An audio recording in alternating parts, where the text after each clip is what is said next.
sesión de nefroverenar y en esta ocasión la sesión a cargo del Hospital Dr. Peset, la doctora Aina Quilis, que nos hablará de hipertensión arterial en la enfermedad renal. Y no todo es agua y sal, así que nos dejas muy curiositos sobre lo que pueda ser.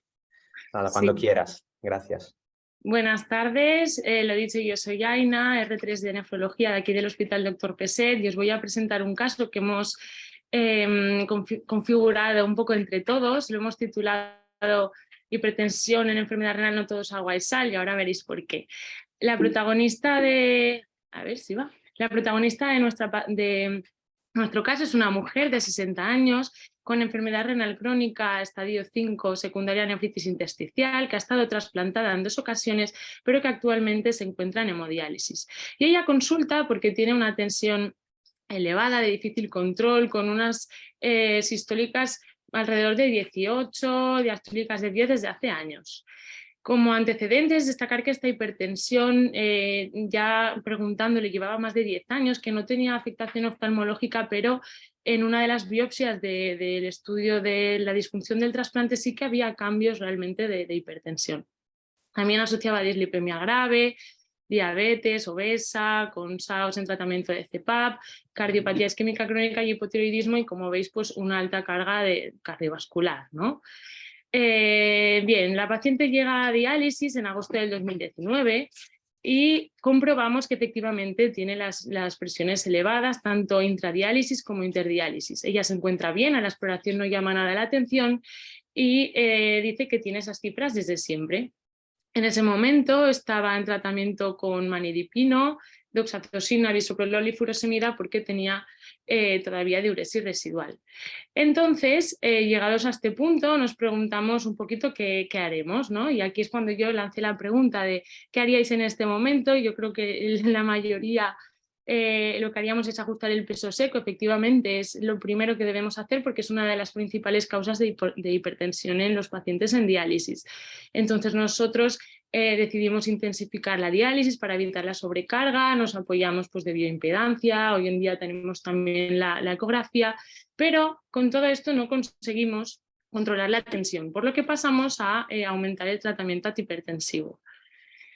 Y esta pregunta es muy controvertida porque respecto al ajuste de medicación en los pacientes en diálisis, ¿qué es lo más adecuado? ¿Qué estáis haciendo? Yo planteaba aquí empezar con calcioantagonistas para seguir con YECA o empezar con betabloqueantes, una serie de pautas por orden, pero realmente las respuestas han sido muy variadas, así que luego podemos hablar de qué es lo que hacéis. Realmente yo creo que la discrepancia es porque no hay unas guías clínicas específicas que nos digan qué hacer, pero sí que existen una serie de artículos y recomendaciones, como por ejemplo el UpToDate, que nos ponen en una escala cuál sería, con la evidencia actual, la gradación más o mejor indicada en los pacientes en diálisis.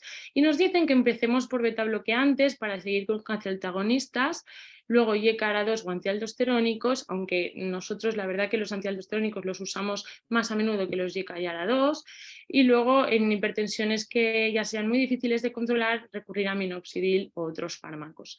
¿Y en qué se basan estas recomendaciones? Uno de los principales estudios por el cual se recomendó los betabloqueantes fue este, en donde se cogieron los pacientes, 200 pacientes en diálisis con 2 líneas de tratamiento, unos tratados con lisinopril y los otros con atenolol, para estudiar realmente si había una reducción de la presión arterial y de la masa del ventrículo izquierdo. Y lo que se vio es que efectivamente los dos reducían la presión arterial. El lisinopril en las mediciones en casa se vio que lo reducía incluso un poquito más, y en cuanto al índice de masa del ventrículo izquierdo no había, los dos lo disminuían, pero no había diferencias.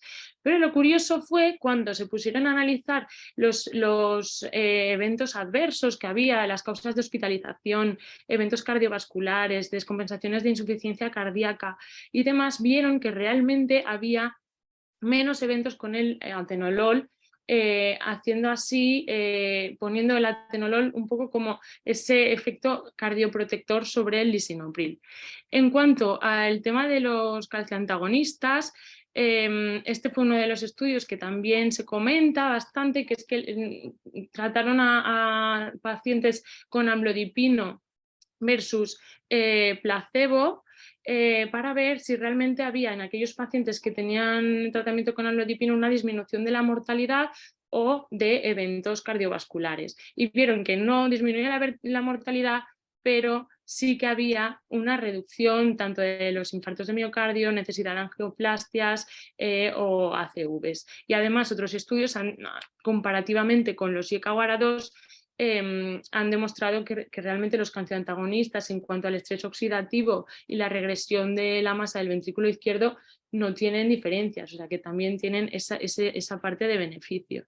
Y ya por último comentaros los efectos de los YKAWARA2 en este estudio, donde también un poco lo mismo, se puso una línea de olmesartán y otra línea con tratamientos que no fueran YKAs ni ARA2 para ver realmente las diferencias en cuanto a disminución de la presión arterial y las diferencias en eventos cardiovasculares y todas las causas de mortalidad. Y se vio que realmente no había diferencias con los otros tratamientos. Y luego también tenemos un metaanálisis del 2010 donde efectivamente nos dice que no tenemos reducción de eventos cardiovasculares fatales y no fatales, pero nos vuelve a comentar que realmente sí que vemos una reducción de la masa del ventrículo izquierdo en los pacientes. Hola. Hola.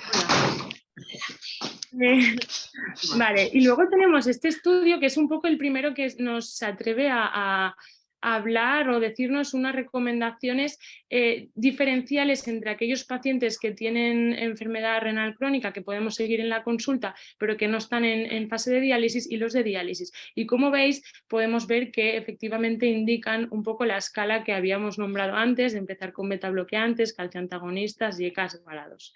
Y bueno, lo dejo ahí para que lo tengamos todos. Y luego he querido poner una tabla porque no solo es por dónde empiezo ni cómo voy subiendo, sino también es dentro de los fármacos hay que tener en cuenta el proceso de diálisis, cómo afecta, ¿no?, la farmacocinética de cada compuesto. Y sobre todo destacar los betabloqueantes que, por ejemplo, el atenolol tiene una dialización del 50% más o menos, mientras el carvedilol y el bisoprolol no. ¿Y esto cuándo nos puede venir bien? Pues imaginaros que es una hipertensión, pero que durante la diálisis, cuando ponemos ultrafiltración, nos hace hipotensiones. Si le damos atenolol, como se va dializando, vamos a reducir ese efecto del fármaco durante la sesión de hemodiálisis, igual pues mejoramos la tolerancia. Bien, volviendo al caso, ¿nosotros qué hicimos? Del bisoprolol la pasamos a atenolol, fuimos subiendo dosis, la doxazoxina y el manidipino también, subimos dosis, pero la paciente seguía hipertensa y esto no lo conseguíamos controlar. Y os preguntaba qué haríais ahora mismo, si le añadiríais minoxidil, revisaríais el historial, revisar la CPAP o solicitar un estudio hormonal. En general, la mayoría de la gente pondría a revisar el historial clínico. Obviamente nosotros aquí nos planteamos descartar secundarismo, pero antes que nada lo mejor es revisar a la paciente para ver qué encontramos. Y lo que vimos fue que en un TAC abdominal de 2018 se veía, que lo marco aquí, un nódulo suprarrenal izquierdo que por las características de atenuación podía ser compatible con un adenoma. Y ahora, teniendo esta información, ¿qué es lo que haríais? ¿Mediríais el eje? ¿Le pondríais espironolactona? ¿Le consultaríais a endocrino? ¿Repetiríais prueba de imagen? Parece que también hay muchas discrepancias, pero gana lo de añadir espironolactona. Y vamos a revisar un poquito por qué, recapitulando.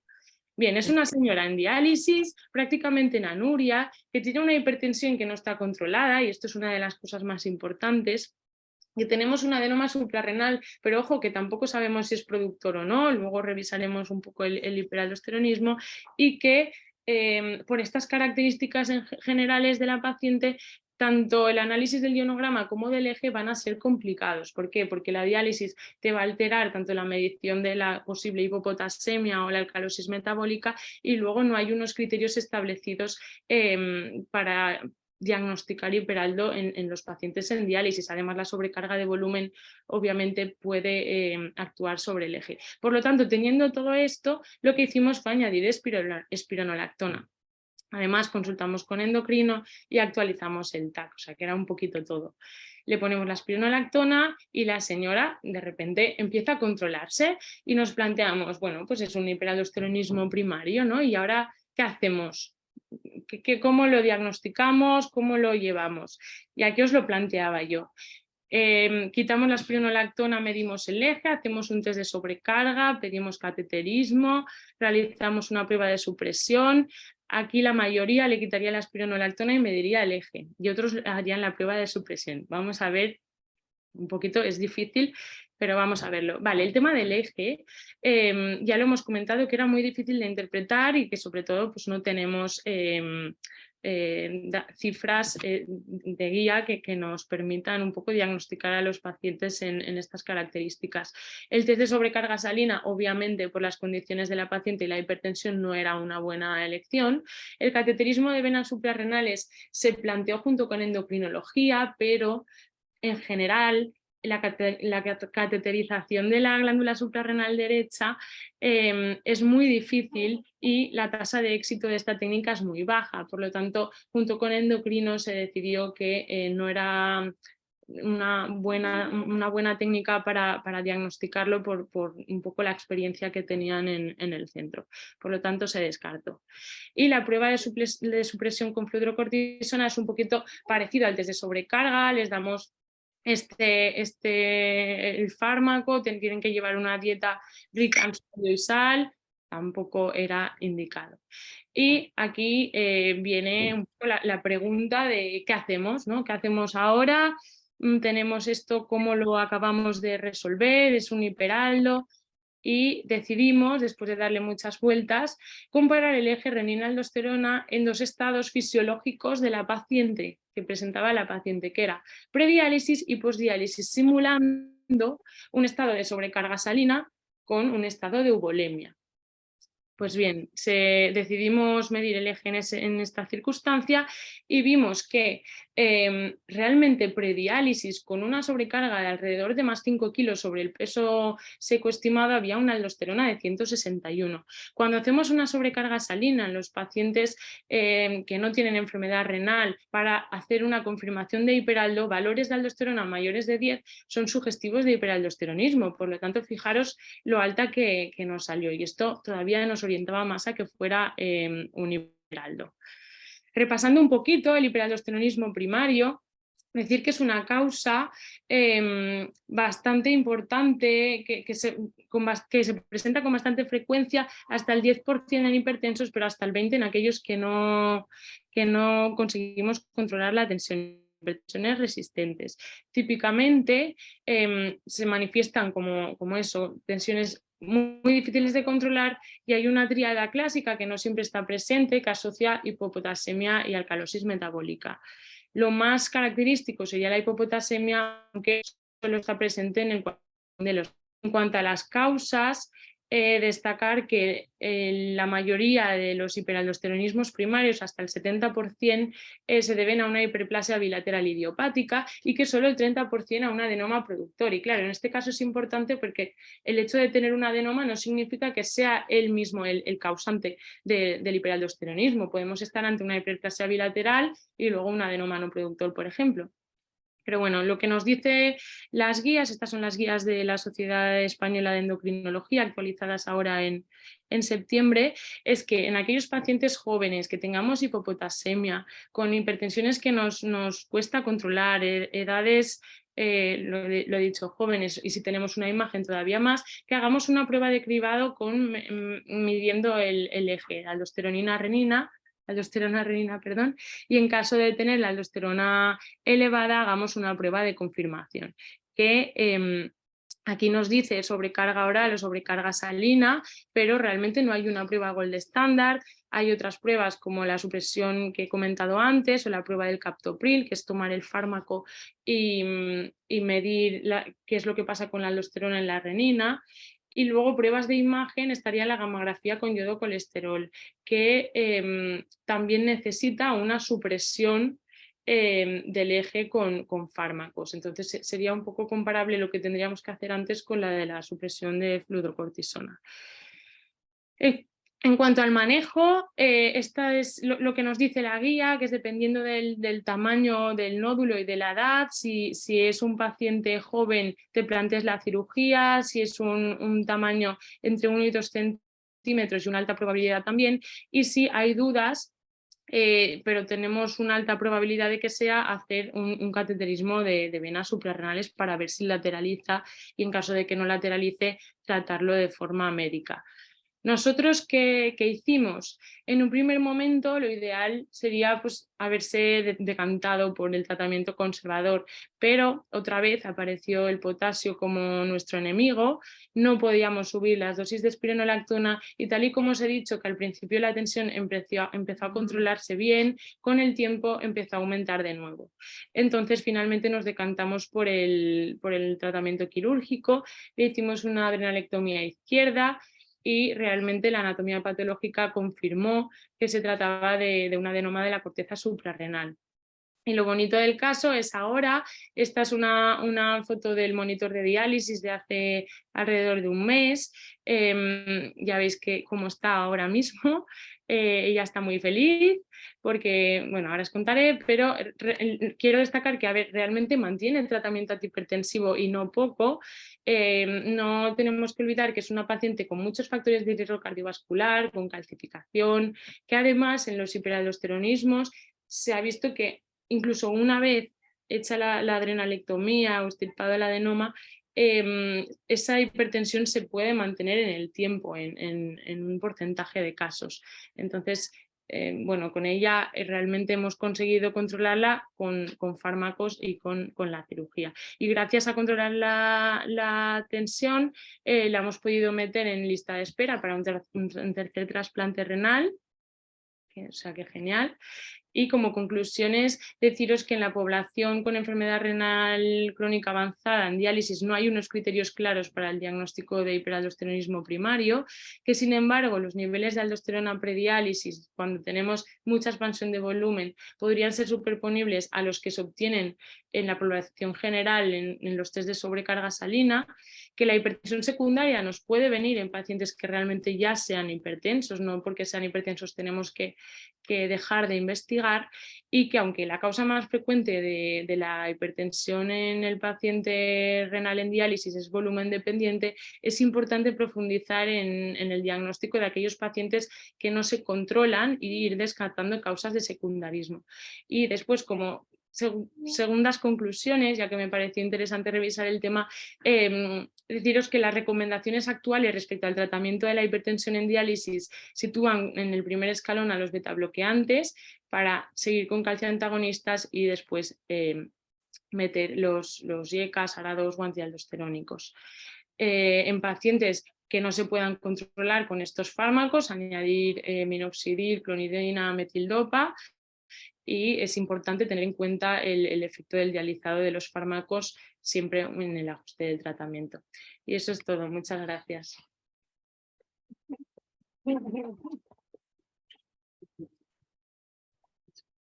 Bueno, muchas gracias, Aina. Entonces, si quieres ya dejo palabra a los demás, quien quiera intervenir para hacer una pregunta.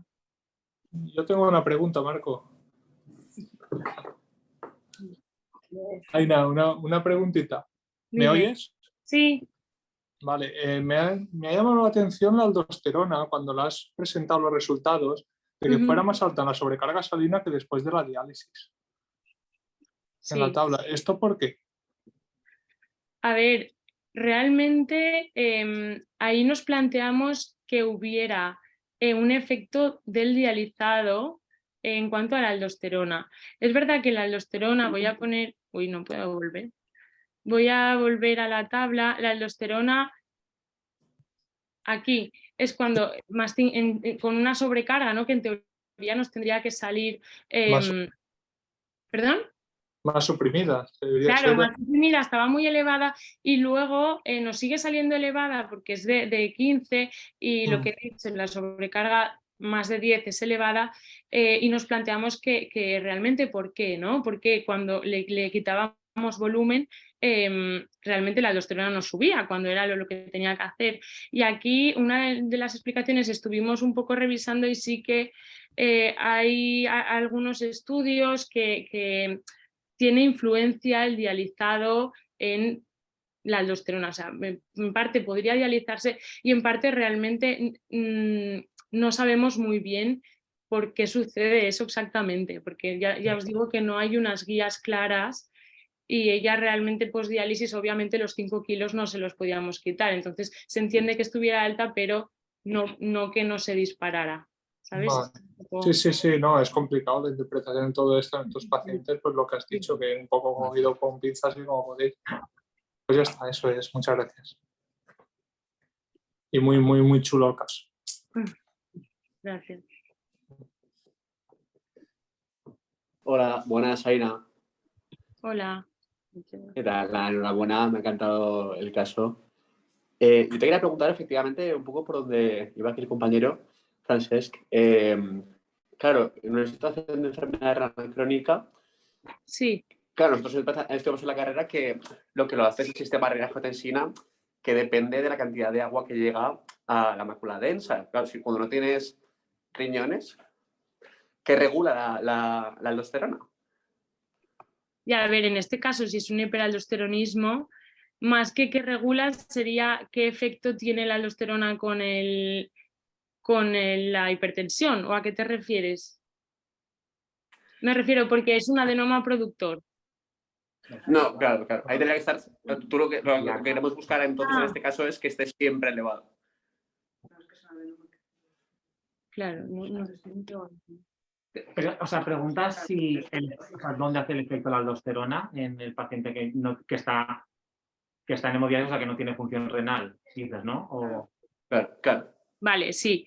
Es que no acababa de entenderlo. Sí, a ver, la aldosterona es verdad que clásicamente lo que hemos aprendido sobre ella es que el efecto que tiene es sobre el riñón, ¿no? Y cómo regula la tensión, pero es verdad que hay otros efectos extrarrenales en múltiples áreas, tanto en el sistema nervioso central, tiene una acción de activar el sistema nervioso simpático, además actúan las glándulas sudoríparas, salivares, en el intestino, siempre haciendo un intercambio sodio-potasio, y ya sabemos, por ejemplo, que tienen un efecto de fibrosis cardíaca, luego vascular también, proinflamatoria, tienen muchos efectos extrarrenales que igual los dejamos un poquito olvidados, pero son importantes también. Entonces, ese sería un poco el mecanismo de por qué sigue haciendo hipertensión aunque el riñón no nos funcione y no podamos retener ese sodio, ¿no? No sé si iba por ahí la pregunta. Sí, iba por ahí. Vale. Yo también quería hacer, yo hago un comentario. ¿Hay alguien que quiere intervenir? Sí, iba a preguntar, Aina, felicitarte por el caso, muy interesante. Repasando un poco el tema del hiperaldo que llevaba la paciente, que en su momento se prefería más tratamiento conservador que quirúrgico y se dieron dosis de espironolactona que llegaron hasta 25, y lo que frenó el continuar dosis más altas a pesar de la buena respuesta fue el tema del potasio. El tema de asociarle baños más bajos con potasio, quelantes tipo Lokelma, y esperar una respuesta, porque como lo que estamos hablando ahora de la aldosterona y todos los efectos hemodinámicos, no solo a nivel de diurético, si hubieras aguantado un poquito más, ponerle Lokelma, ajustar más las dosis, no sé qué experiencia tienen con el Lokelma y los pacientes en diálisis, y que era una opción. Ya ahora la señora pues operada, pues le ha ido fantástico, pero... Sí. No, realmente lo que lo utilizamos mucho y nos va muy bien. Lo que yo creo que en ese momento no lo teníamos. Claro, hace unos años que estaba menos disponible. Claro. Pero también el problema es que, también lo ha comentado que no estaba tan reflejado, que empezó otra vez a hacer más subida de tensión, que no es que teníamos controlada la tensión con 25 de espironolactona, sino que nos tocaría subir la espironolactona, y ya con esas dosis bajas ya estaba haciendo hiperpotasemia. Ya tenemos ese problema. Por eso también nos decantamos un poquito más por la acción quirúrgica, por no ya estar perdiendo el control con la espironolactona y no ser suficiente.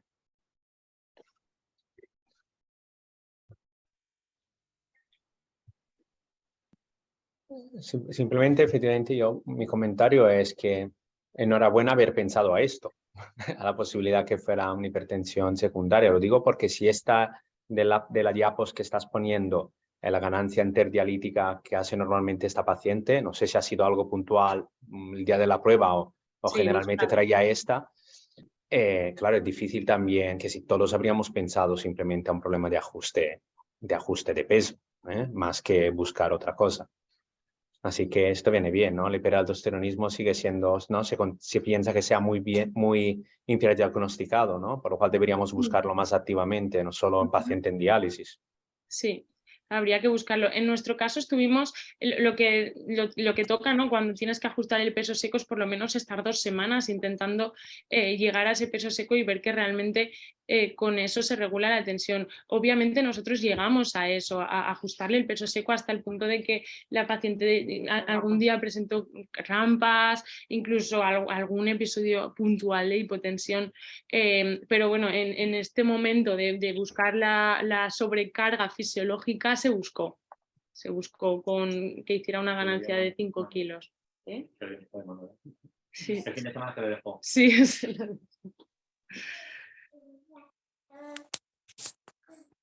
no sé si hay más preguntas.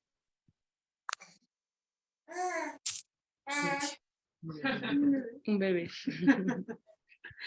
Va a ser nefrólogo. Vale. Perfecto. Si no hay más preguntas, agradecerte mucho, Aina. Vamos a la revisión, efectivamente. Además, yo creo que deberíamos, las sesiones probablemente deberíamos compartirlas porque hay unas diapos muy interesantes sobre, por ejemplo, la titulación de fármacos o las dosis. Lo digo simplemente cara al futuro, podríamos hacer un drive para subir las sesiones, si os parece bien. Y agradeceros mucho y, como siempre, simplemente daros el próximo episodio será el próximo mes, a final del mes, vale, un poquito antes, y muchas gracias de la disponibilidad. Vale. Un saludo. Nada, venga, Adiós. hasta luego. Adiós.